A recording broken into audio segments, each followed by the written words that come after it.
Elon Musk just revealed SpaceX Starship's new grid fins update change everything. Elon Musk and SpaceX have a knack for doing things that haven't been done before. From revolutionary changes to simple yet genius changes clearly show the brilliance of this man. The development of Starship's grid fins is an example. Today we'll be talking about Elon Musk and how he recently announced that the Starship will only have 2 to 3 grid fins in the future, rather than the 4 that it has now. This will undoubtedly alter the Starship flight significantly. What are these grid fins, and how can they change Starship?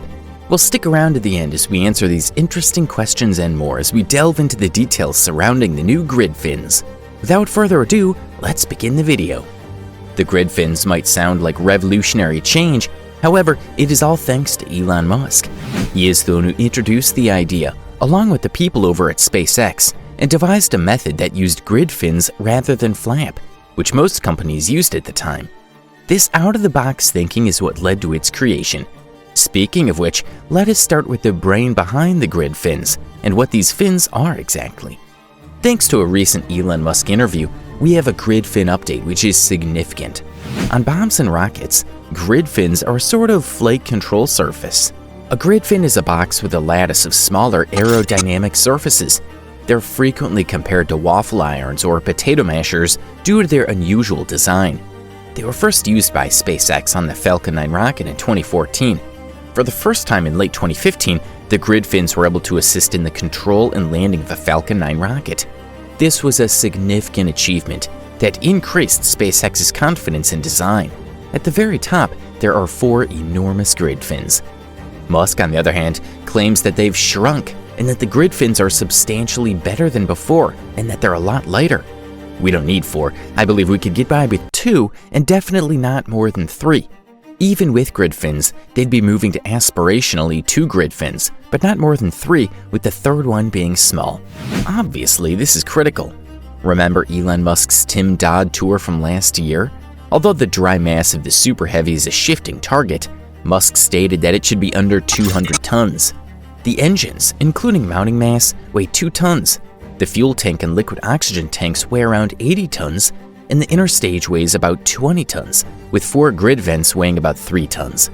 Musk stated that he expects to be able to cut the bulk of each grid vent in half, and that the current design is mass and energy efficient.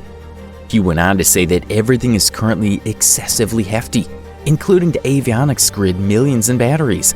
As a result, the SpaceX crew is constantly working to make the rocket as light as possible in order to maximize payload capacity, reduce propellant consumption, and so on. But why is SpaceX using grid fins instead of something more traditional like a stabilizer or a canard? Because they know how to employ grid fins from Falcon 9, Elon simply stated.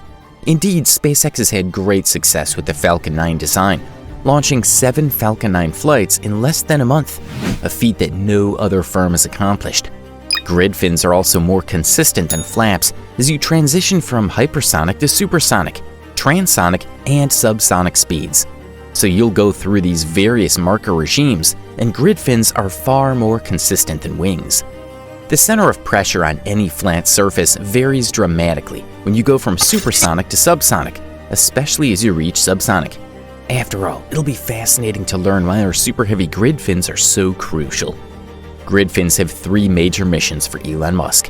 The first, aerodynamic pitch grid fins, are used on super heavy aircraft to manage aerodynamic pitch. The grid fins can alter their yaw and roll as they fall back towards Earth. SpaceX will need to deploy grid fins that can be controlled and altered while in flight to do this.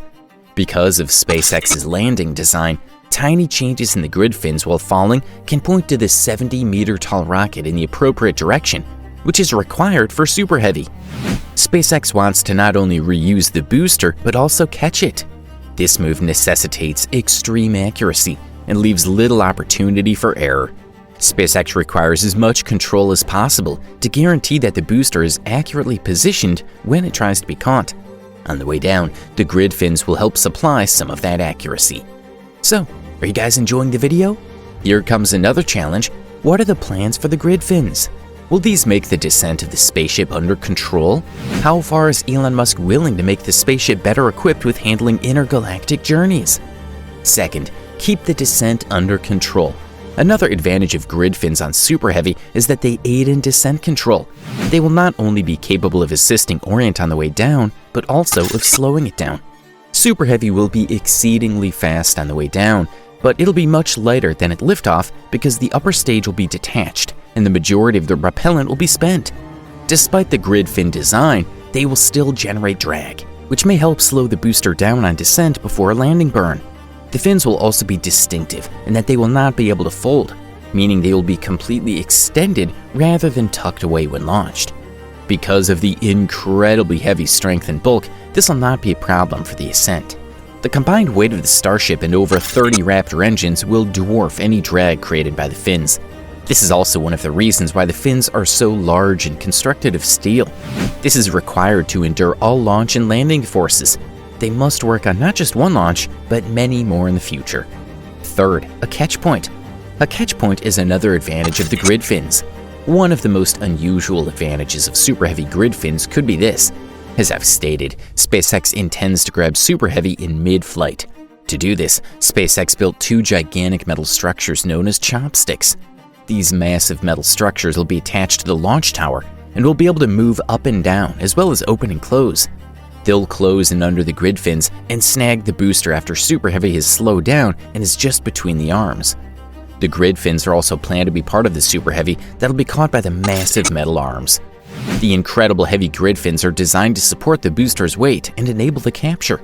Because these fins are so huge, they will give SpaceX a little more leeway in the catching process and help them avoid destroying the launcher. Another reason they're so huge and strong is because of this. They're designed to catch and support the weight of an outdated Starship booster. In short, grid fins assist Starship greatly and are extremely heavy, but they aren't perfect. One of the most significant disadvantages is the weight. I'm hoping Elon Musk and SpaceX can quickly resolve this issue. If they find a proper solution, grid fins could be revolutionary in the history of space travel. One does not simply glance skyward and see the many planets in our solar system.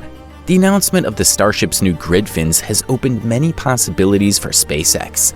The change in grid fins will be the first step towards an efficient Starship, thanks to the genius of Elon Musk. The eccentric billionaire will be looking to learn from this, collect the necessary data, and eventually use it for the manned journey to Mars. These are exciting times for SpaceX in the exploration of Mars and the rest of space as we know it. That's all we have, folks. So, what do you think of the new grid fins on the Starship, as introduced by SpaceX? Do let us know in the comments below. And don't forget to subscribe to the channel to receive similar content in the future.